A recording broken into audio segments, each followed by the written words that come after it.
Israelis can now travel to the U.S. for 3 months without applying for a visa.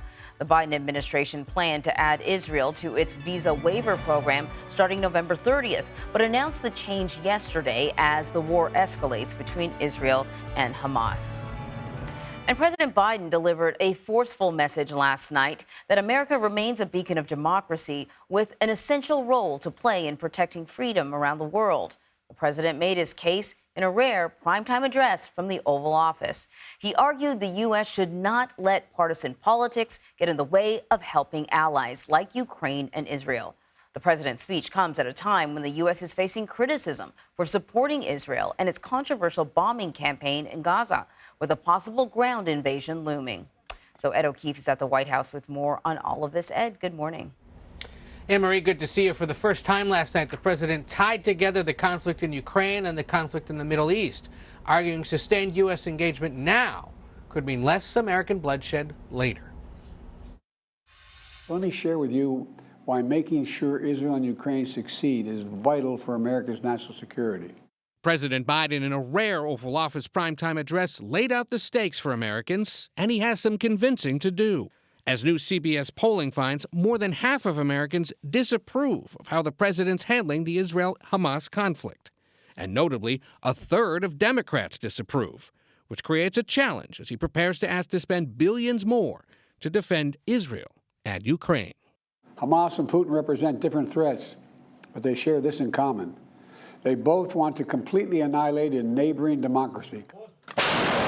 And while Russia's invasion of Ukraine stretches into nearly its 20th month, the president gave some of his most expansive comments yet, justifying continued U.S. support.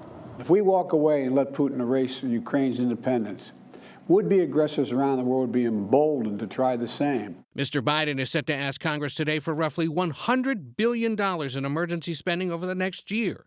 It includes $60 billion to support Ukraine, around $14 billion for Israel, and the rest would support Indo-Pacific countries, including Taiwan against Chinese aggression, plus billions more for U.S. border security and disaster relief. It's a smart investment that's going to pay dividends for American security for generations. The speech comes as overall, Americans strongly support sending humanitarian aid to Israelis and Palestinians and in using diplomacy to try to end the conflict.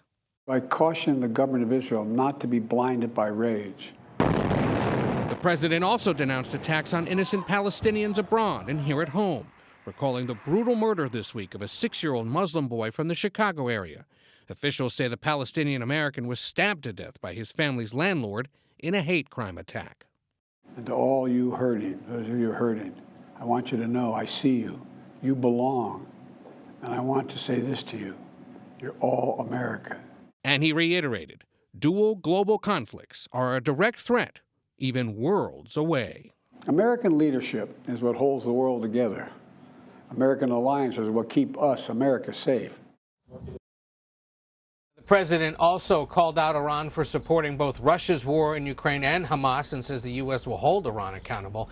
Meantime, the Pentagon is preparing to send 2 more Iron Dome missile defense systems to Israel. Anne-Marie? So things Ed, have really picked up. They definitely have. And I can certainly see why the president would marry these two, funding for these two wars together. That being said, he's asking for an awful lot of money, and the stakes are incredibly high for Ukraine and Israel. He is, although folks should remember, this is what they call here in Washington a supplemental spending request or an emergency spending request. And you may remember that most years that kind of request usually has something to do with replenishing the disaster relief fund after a bad hurricane season. So it's that same vehicle or that same method of getting the money that he's using, because in that package today there's expected to be a request for more disaster relief funding, border security, as we mentioned, a few other domestic priorities, and on top of that, these 2 urgent security concerns, plus the one, frankly, with Taiwan, which is arguably just as, if not maybe even more long-term, a concern, given the growing concerns about China's aggression and its alliance with Russia. So it is a lot of money. It's designed to be paid out over the next year. Hopefully, I think everyone in Washington would agree, well, many in Washington would agree, through the next election, so that we aren't having these fights at the height of that. And we'll see. And it's all going to depend, of course, with how quickly a speaker's chosen and how quickly that legislation then can get through the House after getting through the Senate, where there's a lot of bipartisan support for what the president's proposing. And hopefully military aid won't be needed as badly a year from now in these two locations. So that being said, though, I'm really curious. We got some new CBS News polling that finds that more than half of Americans actually disapprove of how President Biden is handling the Israeli-Hamas conflict. I'd be curious to see what the polling looks like after the speech that he had last night, because I'm presuming that this came before the speech, because I'll note that even some media outlets that usually don't give him the most favorable coverage gave him some credit for sort of touching all the bases and threading the needles and presenting himself as a strong supporter of all those in need. So can we talk a little bit about how's the public gauging how he's doing? Is the administration concerned when they're asking for so much money and then they see polling that indicates, half the country is not that crazy about it?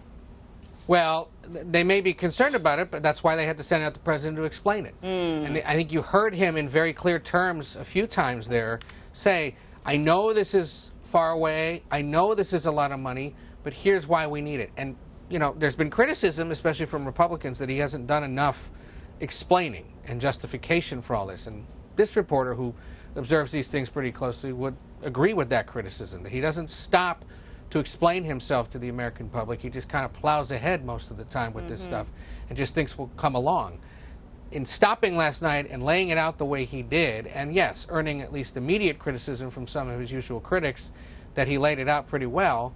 We'll see if support builds. We'll see if concern and understanding for it intensifies at all. But especially when it comes to Ukraine, given that it's going to get a huge chunk of this money for long-range missiles, for more training, potentially for more equipment, that especially has to be better explained to a skeptical public. And you saw him try to do that last night. The only other thing to think, Anne-Marie, is now that he's beginning to tie these two things together, what does that do to domestic and global perception of all this? Has it now become one big combined conflict? Or are they still two separate ones? And does that run the risk of making everyone just around the world think, well, now we're in the midst of something. Do we call it a world war? Do we call it a warm war? Do we call it a cold war? With the U.S. basically serving as proxy in all these conflicts? We'll see. But short term, he had to explain himself. Critics, at least, say he did a pretty good job of that. Yeah, right. All right, Ed, thank you very much.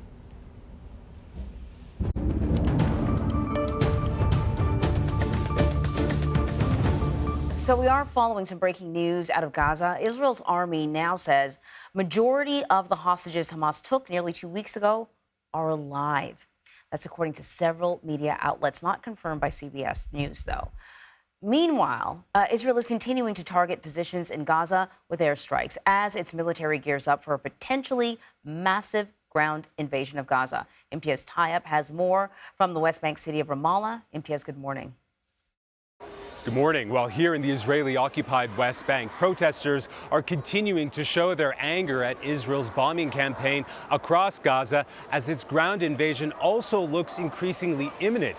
But fears the conflict will widen is only growing after a U.S. Navy destroyer in the Red Sea intercepted cruise missiles and drones launched by Yemen's Houthi rebels, potentially aimed at Israel. Tens of thousands of Israeli forces are massing along the border with Gaza as a senior Israeli military leader tells soldiers they would soon, quote, see Gaza from the inside. With a ground war appearing to be imminent, Prime Minister Benjamin Netanyahu met with soldiers close to the front lines, asking if they were ready.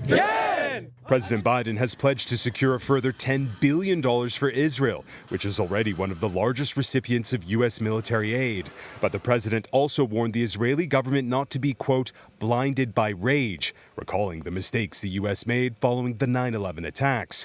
On the streets of Tel Aviv, Mr. Biden's speech was welcomed by Israelis. We need support. I love the American support.